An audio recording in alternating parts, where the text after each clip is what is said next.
I was not very happy with the Chinese traditional painting, but I always loved the freedom and the abstraction of the Chinese calligraphy. That's why I told myself I wanted to use this kind of technique to expand.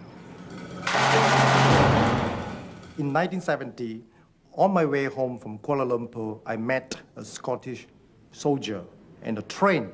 And he told me, if I want to study the Western painting or Western art, the best school to go is Glasgow School of Art. Naturally, I heard about Glasgow School of Art, and the Glasgow School of Art was designed by Charles Mackintosh. And naturally, I believe him because he was one of the best architecture in the whole world. And that's why I end up in Glasgow. Glasgow School of Art has a position in Britain which is unique. Not only is it housed in one of the most beautiful buildings in the world, the building by René Mackintosh is truly a world-class building. And you wander up the hill and you look at it and you think, my God, whoever works in there must be special.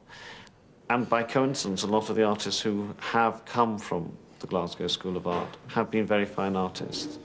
When I walk into the Glasgow School of Art, it's these big statues everywhere.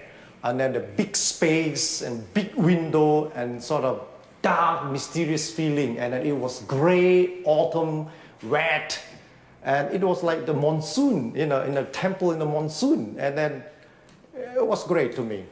I felt very, very comfortable. No, I was always very impressed with the way you, acquired a very, very broad, profound sense of the cultural values of Europe while you were here in Glasgow.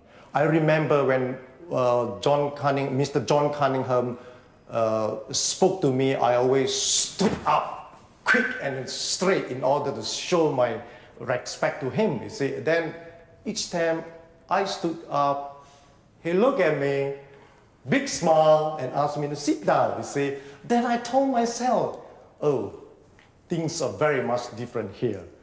He already started off with this tremendous expressive gift. And so he was able to use this, but to develop it. I mean, that's what he was here for, and that's what he did. All my classmates were busy complaining how old-fashioned the tutors were and how they did not have enough freedom to do whatever they wanted to do. To me, the place is heaven. The interesting thing is he felt he had to get out of Malaysia and stay out of Malaysia. And I think this is one of the unique things about Hock-Aun's career. Most people in this situation went abroad to study, they then came back to practice. Hock-Aun went abroad to study and then settled, and in fact made it quite clear that he had no intention of coming home. And the thing that I think is so fascinating is he's picked somewhere which is about as different from Malaysia as anything could be. Britain has offered me this attitude, open-mindedness, allowed me to free myself and to expand myself. Had I lived in the East, I would not have the opportunity to do what I'm doing now.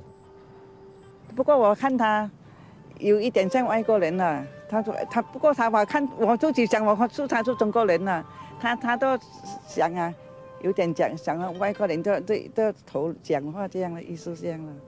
不过我想，哎，我都还是中国人嘛。I always feel very at home in Scotland simply because I like the Scottish temperament and hard and very, very strong. And just like Chinese. And then also, they always say Chinese people are very inscrutable. That's not true, actually. Chinese people is like a flask. Outside look very cold, inside is burning with passion. It's just exactly like Scottish people.